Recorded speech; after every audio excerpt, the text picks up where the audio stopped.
श्रोता भगवान की फरमाइश रहे जे कनिक देर मीरा साहब के प्रसंग राखबे हवे समय तो समाप्त भ रहल छै तो चलू चलते चलते 10 मिनट मीरा साहब के प्रसंग अपने सबके सुनाबै छी। श्रद्धालु श्रोता भगवान श्रोता बाबू ये देखल जाए बीबी हजरत मामा मौसी माई के पुत हुआ रानी के नाम हुसैन नई नवेली दुल्हन मामा माई के बिना दीन बिना गौना के नई नवेली दुल्हन के डोला में बैसा के जयपुर नगर से दिल्ली नगर लेने रहे कनम हसन स्वामी के कारण राइच राइच के सुंदर से भोजन बनैने रहे मंदिर घर कोहबर कनम हसन भोजन ले जाए के वास्ते सुंदर से परोसा लगैने रहे। ये पहलुक भोजन कनम हसन ले के सासू माई के सेज ले पहलुक भोजन ले के सासू के सेज ले लाली घर मुनहर में जाकर नव दुल्हन सासू के आगू में खड़ा रहे सासू की सेज ले जाए के कनम हसन खराब है के सासू माई से विनय करे रहे माये मम्मी ए मैयो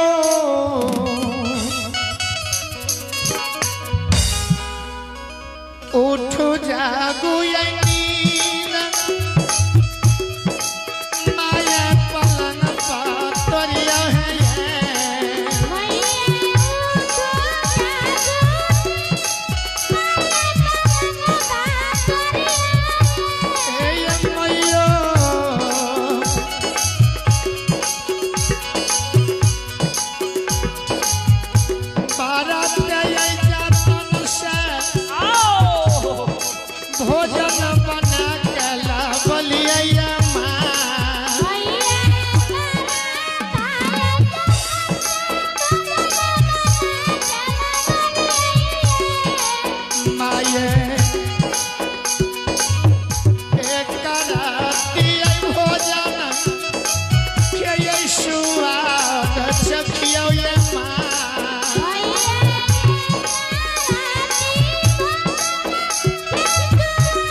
भगवान के दरबार में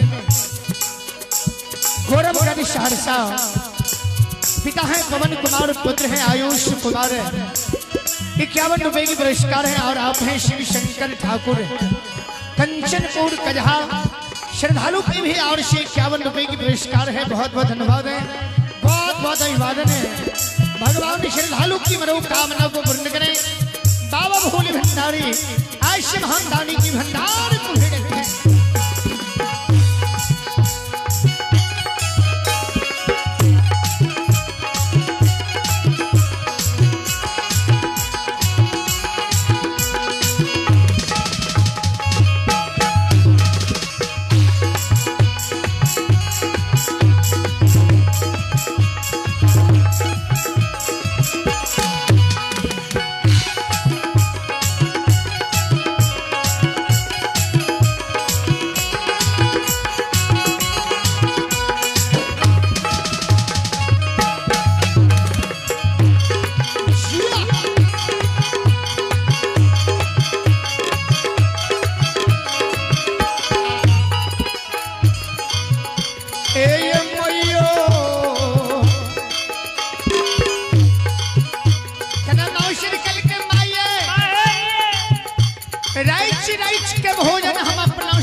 अब पहलू को भोजन हम लग लाग कैलो ये एकरती भोजन के स्वाद लियो हमरा बताइयो जे की नुनगरी है की मधुनूरी है अब की सीधल है की अशी क्या जीवन में आए पहली बार हम भोजन बने जीवन लो पहली बार ए मैयो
कोठा पर कोठा बाबा का धरोखा हमरा नहीं राम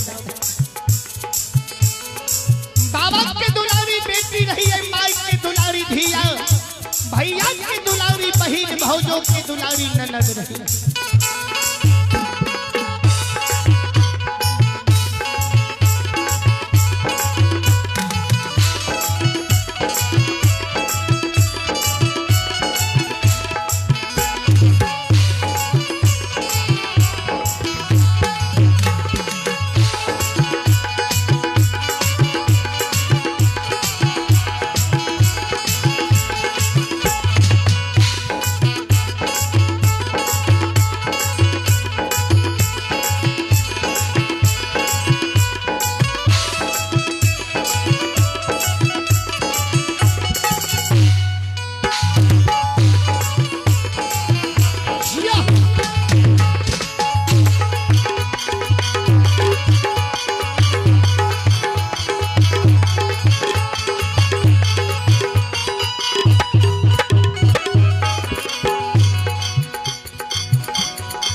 भैया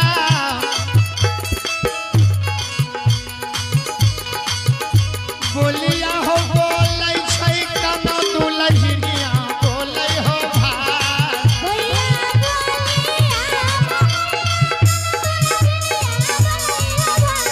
भैया बोला बोला के कनिया सासू माँ के कहैया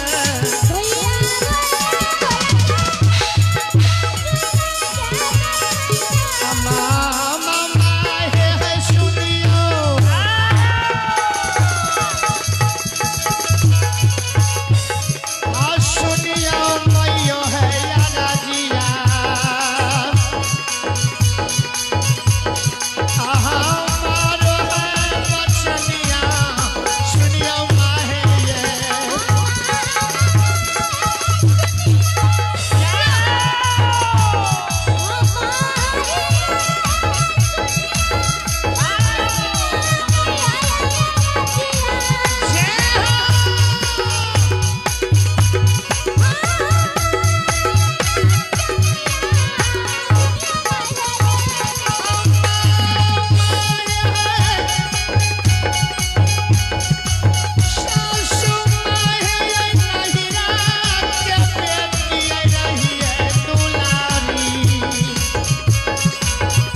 प्रेम से भक्ति और भगवान की श्री दाता धर्मराज की संत श्रवणी जरूर बंधो। आइए भगवान की दरबार में श्री ठाकुर जी के दरबार में अब हमारे माननीय मुखिया जी रामनाथ बाबू के सुपुत्र प्रिय मित्र मुकेश जी की ओर से श्रद्धा की साथ है 101 रुपए की पुरस्कार है। बहुत बहुत धन्यवाद है। भगवान श्रद्धालु की मनोकामना को पूर्ण करें। बाबा भोले भंडारी ऐसे महान दानी की भंडार भरे रखें। जय हो दाता की जय हो, आपकी समस्त परिवार की जय हो।